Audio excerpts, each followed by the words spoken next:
Okay, hello again. This is Jonathan Huddleston. I'm here as always with Jonathan Watson. Hello. And the topic for today's podcast is going to be looking at assessment for learning. Now, John, the reason I've come with this one today is I often go into lessons walking around and I just see what is notionally an assessment for learning activity. But the problem I've got is that I just don't feel it's part of the lesson. It's almost like an add-on to it. So hopefully you're going to give me some really good ideas today and a bit more rationale for how to make AFL really effective. Well, first and foremost, I fully understand your problem because lots of times people do assessment for learning activities and they tag them onto lessons. Now the issue is that they will always have a positive impact because you're comparing it to the 0 mark. So they're always going to be better than doing none at all. So as a first step, that's not a problem. But what's better is actually to have a kind of better understanding of how students learn and then to plan some activities that may be those assessment for learning activities in order to take them to the next stage. Okay, so essentially we're saying that it isn't just a one-off, it's something that really is at every stage of the planning process. That's right. Okay. So fundamentally, what you want to do in your lessons is you need to ascertain for all students, as much as you possibly can, what is their current level of understanding and how you can take them to the next level. And that way you're going to meet the outstanding criteria for ascertaining where everyone is at one particular moment in time and moving them on. Or better still, helping the students understand where they are and then moving them on. So for example, this is where great ideas such as whiteboards and traffic lighting come into play. With regards to the traffic lighting, students can hold up a red, a green or an amber, or they can do the same things with their thumb, thumbs up, thumbs down, thumbs to the side, and you can get a very quick gauge of whether students understand and who you need to intervene with and who you need to leave alone.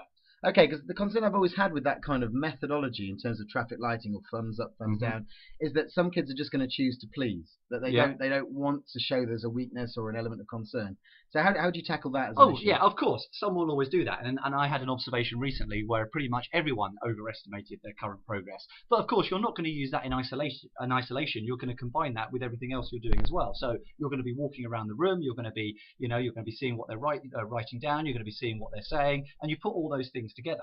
But of course, that you actually raise a good point there, because if a student feels that they do understand something and your other assessment of them shows that they don't, then that's a great piece of information to have from the students, that they feel they get it, but you're thinking that they don't. So it's even more important that you need to tackle that situation. Okay, so we're going back to that previous thing we've talked about in other sessions where questioning, therefore, is incredibly important. So almost it's therefore a good idea to plan the questions in advance.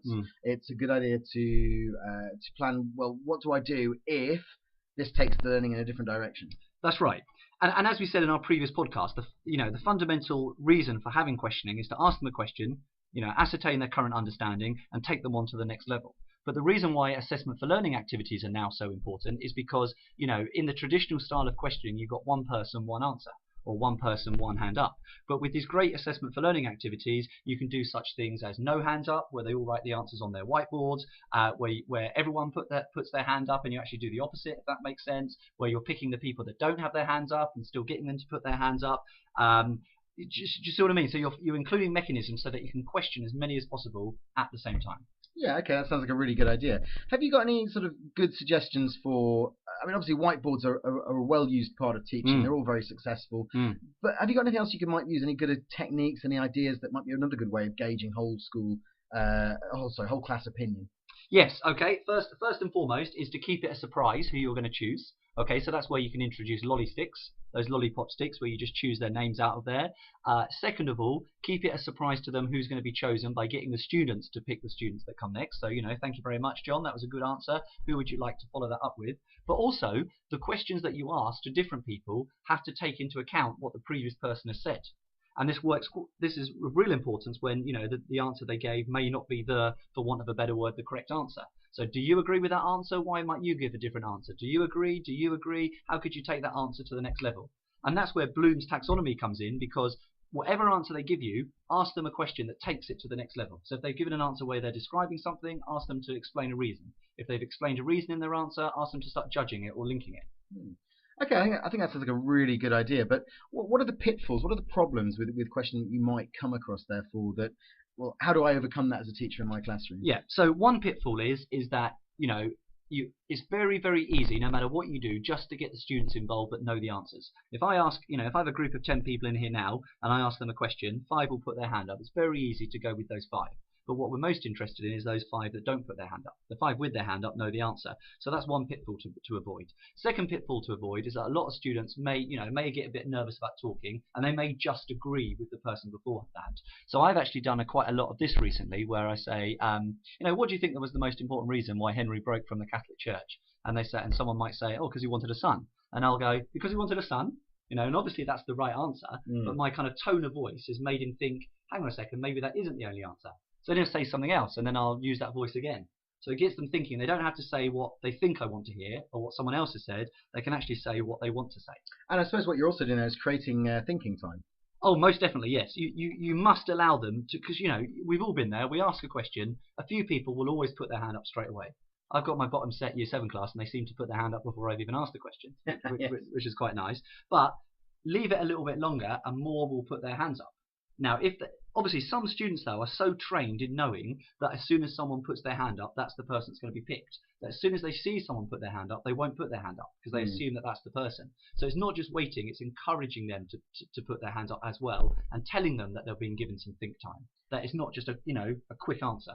I think that's brilliant. I think one thing which I'm going to add to this, which I think I've sort of seen quite a lot, which really works for me, it creates more thinking time, it gets students being slightly more dependent on other people rather than themselves, and it really makes them listen to what's being said, is actually looking at learning partners as an option. So rather than just thinking you're on your own in a classroom, well actually you always work with that person next to you, and you're almost like a team together trying to develop a response together. And I think that takes a lot of the fear factor away, and it also gets people thinking a bit more. Oh yeah, and that links back to what we said in our podcast just last week, because I don't learn something on my own. I've formulated some of the ideas I've had in here by talking to you. I formulate the ways of teaching history by talking to Ryan, Ben and Ellen. We learn socially. We subconsciously and consciously pick up ideas. We subconsciously accept them or reject them. And to get to students to work on their own is going to limit what they're going to learn. So to get to, we can play a role in and choose them who we think the best learning partner is, although I'm sure they could have some good insights into that as well. But if we don't kind of give them that opportunity, we're limiting how far they can go with their understanding. All right, now I'm going to throw one last question, which is causes sometimes concern for people when they're planning their lessons. Yes. And that sometimes, well, AFL is happening, but I want to just prove it to myself. I want to know there's something, but time is ticking in my lesson. I'm not quite sure how to fit this in. Have you got just one great idea to leave us with in terms of how can we sort of finish the learning? Yeah. Can I actually throw a little curveball in there though? Absolutely. If that's okay, because I think sometimes we fall into the belief that we have to do. All right, we've done our lesson. Quick, we've got 5 minutes left. We must do a game. Quick, let's play blockbusters or something like that. Now that's great. That's always going to be great, and such activities are vitally important. And I would never say that we shouldn't do them. But if that is at the expense of students kind of continuing their learning via your questioning, then I don't think we should do it. Sometimes we tag those plenaries on and we think that's what Evaluate is. Now those activities play a role, but sometimes in lessons, having that kind of intrinsic assessment for learning activities is better. Well, I think you're spot on, because I think we're talking here that learning is not done in isolation. So we're not looking at one lesson, we're looking at a series of lessons. So actually having that plan for, well, if I've only got to this point, but there's some really good learning going on, that's absolutely fine. Exactly. Now, also, something else to throw in here is that, everything that underpins everything we've said today is students understanding the progress they're making so that they can go on. That's the whole reason for it. But if we don't share with them what that success criteria is, then they've got no chance of evaluating their progress. So if I was to give you a ball and say, go outside, and you were to kick that ball around, and then I gave you 0 out of 10 because what I wanted you to do was to shoot it through the net, you've got no chance of succeeding. So I have to model what it is I want them to do. Now, as we said previously, yes, I might model that in a different context, a bit like your plantation, so that I don't give away the answer, but we might not want to share all the outcomes because that will take away the element of surprise, but we do need to model and share what that success criteria are going to be. Okay, fine, brilliant. Well, in that case, thank you much. That was an incredibly interesting conversation, and then fingers crossed to be useful, people.